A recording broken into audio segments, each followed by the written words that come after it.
First, thank you very much for that introduction. And it's a great pleasure to be here today at the National Conservatoire to share some thoughts with you on medieval music in Ireland in the period 1660 to 1800. So thank you to Chamber Choir Ireland for organising these lectures. My presentation is largely going to concentrate on the Dublin cathedrals of St Patrick and Christchurch. And this isn't to suggest that there wasn't important activity outside Dublin, but pragmatically, because we have more information in surviving sources about what happened in Dublin. That's really why I'm concentrating on Dublin. So, but obviously we do know that there was activity in cathedrals outside Dublin. This was largely on a very similar scale from what we know of what was happening in Dublin, but just on a slightly smaller scale. So in fact, I think by having a more in-depth look at what was happening in Dublin, we are also getting a taste of what was happening outside Dublin. So the period we're going to cover today obviously overlaps with Isa Bozang's lecture last week, so I'll pick up on a few of the issues that she raised then. This is a picture of St Patrick's Cathedral. Now it's a little bit later than the period we're talking about, but certainly the cathedral looked very, very much like this in the period. This is from about 1820, and this is actually looking from the altar end of the cathedral down towards the back of the cathedral. And as you can see at that stage, the organ was on a gallery here, dividing the choir part of the cathedral from the main body of the cathedral. And you can also see these sort of stalls around here, where often we know that the soloists sang from. So that's sort of an image of what St Patrick would have looked like in most of the period that we're considering today. One of the earliest institutions in Ireland to provide an environment for musical performances was the church. The church in Ireland developed on rather different lines to the church on the continent. Before the 12th century, the Irish church was strongly based on monastic structures. The diocesan system, which had emerged on the continent, was relatively undeveloped in Ireland. Indeed, the establishment of a stronger diocesan system from the 12th century was largely motivated by a desire to bring the church in Ireland closer to the church in Rome, and after the Norman invasion, there was a strong political motive to exercise more central control of the church. Dioceses in Ireland tended to be quite small. In the cases of dioceses such as Kilfenora and Kilmacduagh in the west there, in fact, they were extremely small. Despite its geographical size and population being much smaller than that of England, Ireland boasted 4 ecclesiastical provinces: Armagh, Dublin, Cashel and Tuam, each with its own archbishop, while England had just 2 provinces and archbishops, Canterbury and York. Synod of Kells, held in 1152, regularised 33 dioceses for Ireland, more than double that of England. So this a multiplicity of small dioceses in Ireland resulted in cathedrals being built on a much more modest scale than those in England. And while most of these Irish cathedrals did have musical establishments, unlike their counterparts in England, these normally consisted of a relatively small number of singers, in many cases perhaps only 3 or 4. Only in Dublin were choirs established really along the scale of those in England. As in England, the Irish cathedrals were divided into those who had a monastic chapter and those whose chapters consisted of priests who were not in a religious order. This division came to a crashing end in the 1530s with the Reformation of Henry VIII. One of the measures introduced by Henry was the dissolution of the monasteries, and he dissolved more than 1,000 monastic houses in England and Ireland and seized their considerable wealth. While the implementation of the Reformation was slower in Ireland than in England, particularly outside the Pale, it resulted in the choirs of monks being disbanded. From this time, music at the cathedral was provided by singers who were a combination of priests who were not in a religious order and by laymen. It would be many centuries later before female singers were admitted to cathedral choirs, certainly a long time after 1800, where we're stopping today. So cathedral music was performed either by adult male singers or in larger establishments, choirs of boys and men with boys singing the top line of music. In Dublin, Christchurch Cathedral had a monastic chapter, therefore was refounded with the secular chapter of the Reformation, while St Patrick's never had a monastic rule. So you might wonder why the next thing about here is the execution of Charles I. You see his head.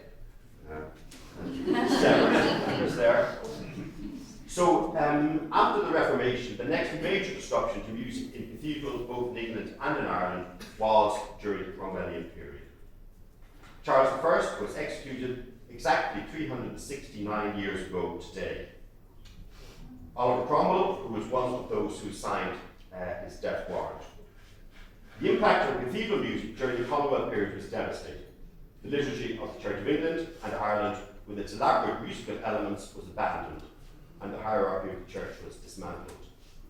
Therefore, there were no bishops consecrated. In many places, organs and music books were destroyed.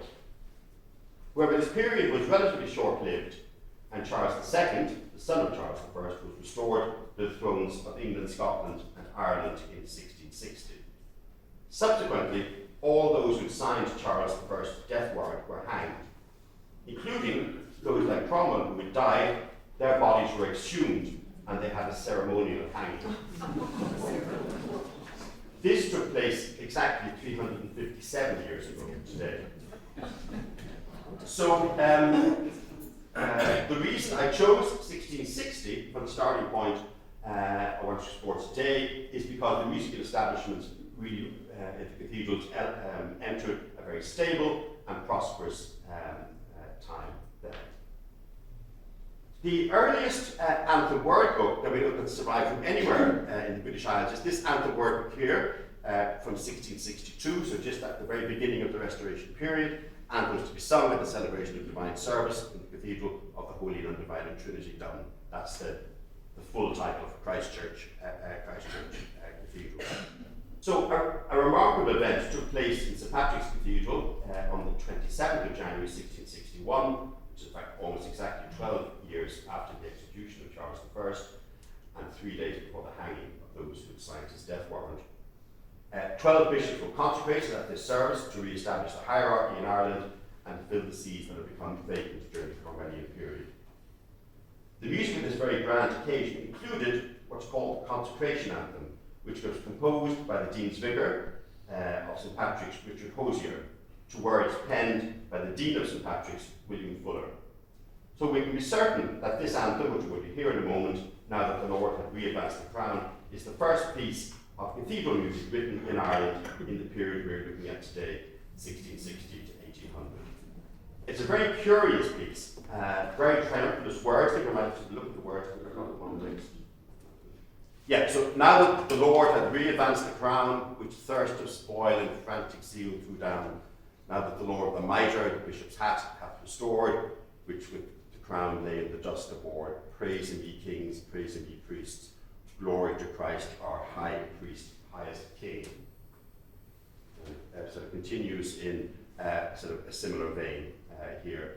Ending, angels look down in joy to see like that above a monarchy, and angels look down in joy to see like that above a hierarchy. So certainly Fuller thought that the angels and God certainly approved of both the monarchy and the hierarchy of bishops. So if we listen to this, is definitely the first piece that was written in Ireland after the Restoration, now that the Lord had re-advanced the crown. We have a CD recording of this and sung by the choir of Christchurch Cathedral.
So, as I mentioned earlier, unfortunately, few of the Irish cathedrals have extensive archival material, and this is partly due to the fire at the Public Record Office during the War of Independence, which Isa had mentioned last week also.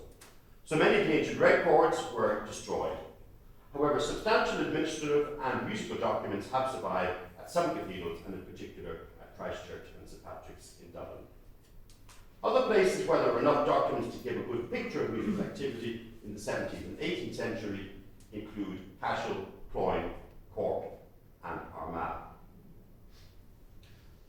Now that the Lord hath advanced the crown is a good starting point for the examination of this music, not just because it was written, but it serves to mark the re-establishment of the cathedral system and its musical establishments in Ireland, but also it's the sole musical source for this anthem is an organ book from St Patrick's Cathedral, now held in Durham, Cathedral Library.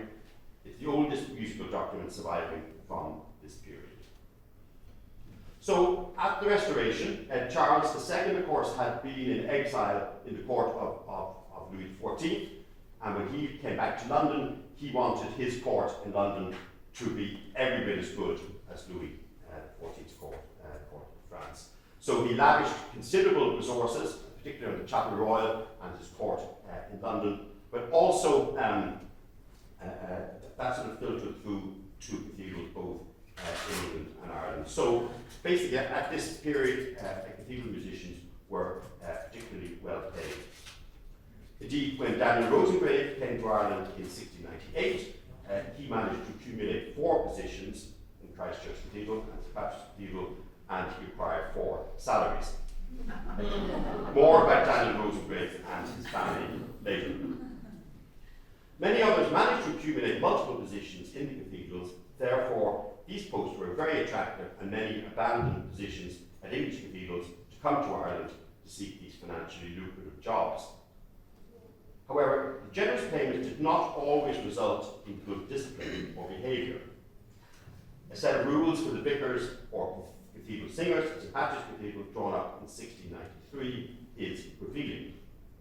As with many such documents, the most interesting parts are those outlining what the vicars or the singers should not be doing, because that is probably precisely what they were doing. Just before this, just in the very early Restoration period, from the records of St Patrick's, we see the chapel referring to the great neglect of daily attendance. Following year, vicars fined for their absence of evensong, and there's a lot of mentions like this. But the first, the earliest surviving detailed regulations, it dates from 1693. It's divided into 4 sections. You've read the first bit of it, obviously. So there to be men of good repute, not swearers, drunkards, whoremongers, infamous livers, alehouse keepers, players, dancing masters, or men of any offensive or scandalous employments or professions. They to be well skilled in music, hopefully they are, visit for the voices of the service of the choir, and so to be able to sing their parts in the usual anthems of this church at first sight. So we certainly know at this stage that almost certainly we never any rehearsals. So when they weren't being alehouse keepers, players, dancing masters, or whatever, they should be able to sight read the anthems as even sung. The second section is about their behaviour in church. They're very modest in their attire, appearing gowns and surplices, diligently attend divine offices, both forenoon and afternoon at the canonical hours, not presume to put on their hats at any time in the nave, or walk in the gates of the church in the presence of the dean or sub-dean with their hats on.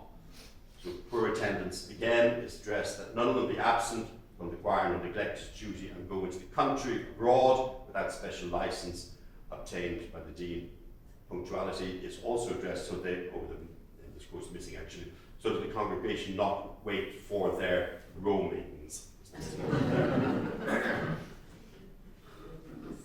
Then the vicars aren't to sit in their seats during the time of service, and during the reading of the lessons they should abstain from private talkings, whisperings, and laughings. Perhaps modern day now they're texting. Every vicar should receive Holy Communion 4 times a year, and that suggests that Holy Communion wasn't celebrated all that often, and certainly the music from the cathedral libraries also suggests that. Third section, the behaviour towards one another. They're not to have lawsuits, matters concerning the church without consent of the dean, and he that strikes another, either with hand or foot, or in any other way in the church, shall be expelled, and if he be in any other place, he shall be punished at the discretion of the dean of chapter. And remember, these were very well-paid people who come from England, and perhaps they didn't get the gratitude that the dean of chapter didn't. Okay, then behaviour abroad, a good example, not raise scandal to the church. No vicar, I can't make a door, but I think it's to haunt alehouses or taverns or suspicious scandalous places, or to be out of his lodging or house or college at unseasonable times of the night. Vicar known and proved to be a common swearer, drunkard, or incontinent liver shall be expelled. If any vicar shall keep an alehouse or wine tavern or a house of ill repute, he shall be immediately expelled. So, I think that probably gives us a flavour of the sort of people who, I know there's a rose engraved in the audience here, so I'm going straight on to the rose engraved. I'm not suggesting that rose engraved necessarily fell into all of those misdemeanours. But I mentioned earlier Daniel Rosegrave, who had held cathedral posts in England, came to Dublin in 1698. As I mentioned already, he managed to get 4 posts and salaries. He was organist and a stipendious singer at Christchurch, organist and a vicar choral at St. Patrick's. We know he had at least 7 children, and 3 of his sons are featured in the musical life of Dublin. Daniel Woodward Jr, who was born, we think, in 1685, was probably, the young Rosegrave who was appointed organist at Trinity College in 1705. He doesn't appear to be active as a composer or a church musician, and in fact his name actually disappears from records at a very early stage. So I think probably he actually died very early, but I haven't actually got any evidence to actually prove that. But certainly he disappears from the records. Thomas Rosegrave, probably the best known of them, enrolled as a student at Trinity in 1707, but he left without completing his degree. He got a grant from the Dean of Chapter of St. Patrick's to study in Italy to improve himself in the art of music, and hereafter he may be useful and serviceable to the said church. So basically, they thought this was an investment. Send him off to Italy, learn a bit more about music, and then it'll be great when he comes back to serve in St. Patrick's Cathedral. He never did. Anyway, that's another story. So he's not actually so associated with the cathedral music story, so that would be a different lecture, I think. But certainly he was associated with the Scarlattis. We know he was back in Dublin by 1713. He said he didn't hold a cathedral post, and he spent quite a lot of his career in London. He was organist of St George's Church in Hanover Square, where Handel was a member of the congregation. And then he suffered from mental illness, and he returned to Ireland in 1747, which is after the death of his brother Ralph, and there's some speculation that perhaps there was some family that he didn't know very well, which might have come back after his brother had died. So Ralph Rosengrave, who is one who's best represented in the music libraries of the cathedrals, was born, we think, 1695. Certainly he died in 1747. Unlike his brothers, he didn't attend Trinity. One of his pupils was Lord Mornington, who became the first professor of music in Trinity in 1764. He succeeded his father, Daniel, as organist of St Patrick's in 1719 and Christchurch in 1727. He was actually jointly organist with his father, St Patrick, the first bit. So the first part of the 18th century, the first half, the sacred music scene in Dublin really was dominated by the Rosengrave family, and they're by far the best represented in the existing cathedral manuscripts. So we know the repertoire at St Patrick's and at Christchurch was being updated and expanding during the Restoration period, and the Rosengraves seemed to be responsible for bringing some of this music from England. So very early, just after Daniel Rosengrave had arrived in Dublin, in the accounts of Christchurch Cathedral, recorded Mr. Rosengrave for writing the organ books and postage of anthems. So this includes money for postage. Presumably this was anthems being posted from England. Unfortunately, it doesn't give any more details of that. But the following year, in the chapter at St Patrick's Cathedral, there's also a payment for Daniel Rosengrave where it does give some details of the music. It's quite likely this was actually the same music as had been paid for in Christchurch the previous year, and just copied. So the Rosengraves, right throughout the first half of the 18th century, received very regular payments for the copying of music. When we move into the 18th century, we encounter really a relatively stable period in Irish history. After the Battle of the Boyne in 1690, the political situation was relatively calm really until the 1798 rebellion. During the 18th century, Dublin was the 11th largest city in Europe, larger than Berlin, larger than Madrid, and within the British Isles, Dublin was second in size to London. The third largest city was Edinburgh, and the fourth largest was Cork. So the 18th century is often referred to as Dublin's golden age. This golden age is reflected in the flourishing of the arts, including music. Visitors to Dublin included Geminiani, Thomas Arne, David Garrick, and of course, as we heard last week, George Frederick Handel. So I did say at the beginning I was concentrating mainly on Dublin, but I just gave a little taste of the little bit that we know about what was happening outside of Dublin. We know that Charles II granted, quote, the entire rectory of St. John of Jerusalem near Cork, with all its rights to the Bishop of Cork, forever for the support of one labourer choral, and as many singers and choristers as the rents extend to, and that each of them shall daily officiate in the cathedral and choir of St. Finbar. So, this established that there were certainly some sung services at St. Finbar's Cathedral at the end of the 17th century.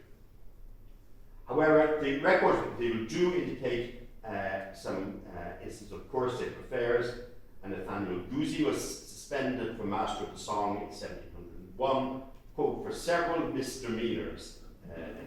Unfortunately, the records don't tell us what the misdemeanours were, which is rather a pity, as in many of the cases they were quite a salacious variety. Edward Broadway was Master of the Song in the 1720s, and he was reprimanded, quote, for his delinquency in his duty these 3 years past. So these records don't give a very encouraging sign, perhaps, of what was happening in Cork. Music seemed to be in a slightly better state in nearby Cloyne. George Berkeley was Bishop of Cloyne 1734 to 1753 and had a keen interest in music and had many musical evenings in the bishop's residence. Charles Ager, who had so generously endowed Cashel Cathedral's musical establishment, was Bishop of Cloyne, 1768 to 79. He installed a new organ in the cathedral. The music library was greatly expanded, and Cloyne appears in the subscription list of many collections of church music published in London in the 18th century. So when a lot of these new publications were coming out, there was a list at the beginning of the people who had subscribed to them, and Cloyne appears often in those lists. Thomas Lindsay was Archbishop of Armagh, 1714 to 1724, and he richly endowed the choral establishment by providing a new organ and also 1,000 acres of land in County Down to fund the Vicar's Choral. A charter of George I, dated 1723, provided for choristers in addition to adult Vicar's Choral. The ancient cathedral on the Rock of Cashel was abandoned in the middle of the 18th century, and a new cathedral within the city walls was opened in 1749. Ager, who I just mentioned in relation to Cloyne, was Archbishop 1779 to 1801, and he put considerable resources into the musical establishments at the cathedral, and indeed there's quite a substantial music library surviving from the 18th century. So, returning briefly to the subject addressed by Isa last week, she used some quotations from Swift, which I was going to use, but I did say for those of you here last week, I'd find some other ones, so I have done that. But although Swift wasn't particularly musical himself, he did have a keen interest in the regulation of music in the cathedral. There is an anonymous poetic piece, so I'll just read to you. Grave Dean of St. Patrick, how comes it to pass that you who know music know more than an ass? That you was found writing of drapers could send your cathedral to players and scrapers. To act such an opera once in a year is offensive to every true Protestant ear. With trumpets and fiddles and organs and singing, will sure the pretender and popery bringing. No Protestant prelate, his lordship or grace, does there show his fight or most reverend face.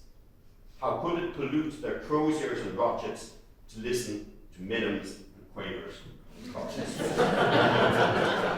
So Swift also is quoted as saying that he spent most of his time fighting with the Archbishop of Dublin and in attempts to reduce his rebellious choir. So he does report on a few of the choir men. The first one is a Mr. Hall, and Swift says, Hall, received lately an admonition for the neglect of his duty. Yet at this solemn season of Lent, when a more frequent attendance is required, has several times been absent, not regarding his submission and promises for his future diligence, which will certainly bring him on a second admonition.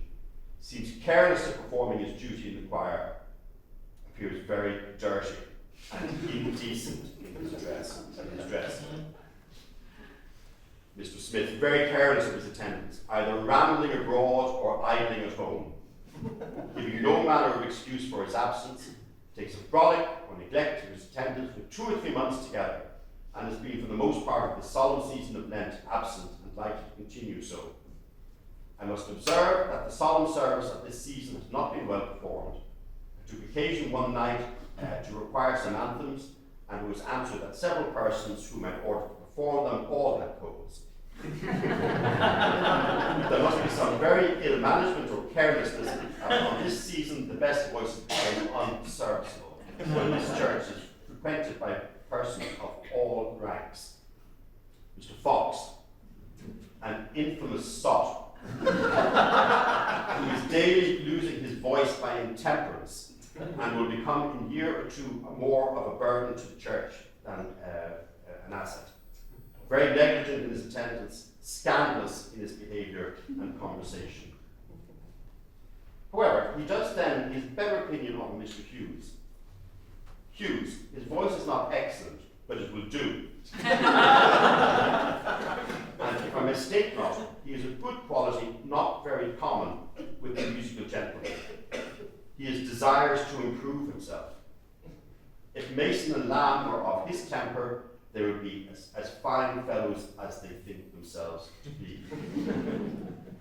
Yes, so just as I've said before, really the work of the Rosary Graves is unquestionably the music of most merit, composed in Dublin in the first half of the 18th century.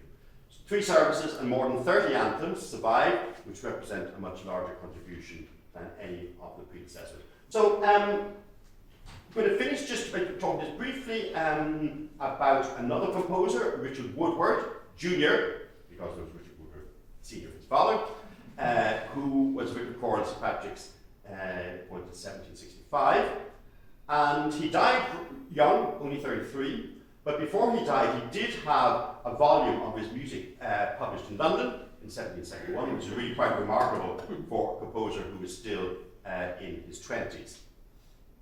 So the style of Woodward's anthem shows a move away from the more conservative approach of Rosengrave's in the earlier part of the century, and it has a more overtly solo style, which has become so popular at evensong in St. Patrick's over the next 100 years. Evensong in St. Patrick's, because of this very operatic style of singing, actually became known as Paddy's Opera. You want me to imagine what some of the clergy thought. And then one person I'm just going to mention, just in passing and sort of conclusion, is a man who was a vicar choral at both St. Patrick's and Christchurch, not a composer, but a very important music copyist. His name is John Matthews. He'd been in Winchester and Salisbury and Durham before he came to Dublin, and in fact, for the last quarter of the 18th century, he was the main music copyist in Dublin. When I started doing my research into this a long time ago when I was doing a PhD, I decided to choose 1800 as a cutoff point for the music manuscripts I was going to look at. And so when Matthews became prominent, it was extremely convenient that he died in 1799. So I knew it was in Matthews' hand, it was before 1800. I didn't actually know it before he started, but it was certainly, I felt very happy when I discovered that he died in 1799. So he said that he'd been a singer in these places before he came to Dublin. And yeah, and I say he did make very important contribution to expansion of the repertoire. And particularly at St. Patrick's, part of the reason a lot of the manuscripts need to be replaced was because the cathedral was very frequently flooded. And that's because you probably know the River Poddle actually runs under St. Patrick's Cathedral. And until the end of the 19th century, when the Guinness family paid to have it piped under the cathedral, it very, very frequently flooded. So we do have some records in the cathedral accounts. So there's one here from the Proctor's accounts 1762, event for the labour of 8 men and women employed to carry out water and mud and cleaning of the choir and chapter house after a very great flood which suddenly rose on 21st of October last. Another one here is a bill for men wading through the water to save the books. And then 1764 refers to 4 men saving the music books. Now these bills are quite interesting actually, because there's often a bill for men wading through the water to save the books and women, and the men are paid quite a bit more than the women for the save. In fact, I was looking for an actual copy of it, which I wasn't able to find. Now, this guy, Matthews, you see he's very elegant writing. So, but what he actually did was he gave very, very detailed bills for what he paid. We count the number of pages and then do his calculations here in pounds, shillings, and pence. So here's one for £3, 13 shillings, 6 pence, and a halfpenny. So he's responsible for the vast bulk of the music copying, same music copying done in Ireland at the end of the 18th century. Just other of these bills too, that as well as for wading through and clearing the mud to save the books, there are frequent payments for drink for the men while in the water. So to encourage them to continue to do the work, they were provided with liquor. So 1799, death of Matthews is a very convenient point for me to stop. Next week, David is going to be bringing us beyond then, and some, in fact, I suspect some of composers like I assume you're talking about Stevenson, some people like that next week, overlap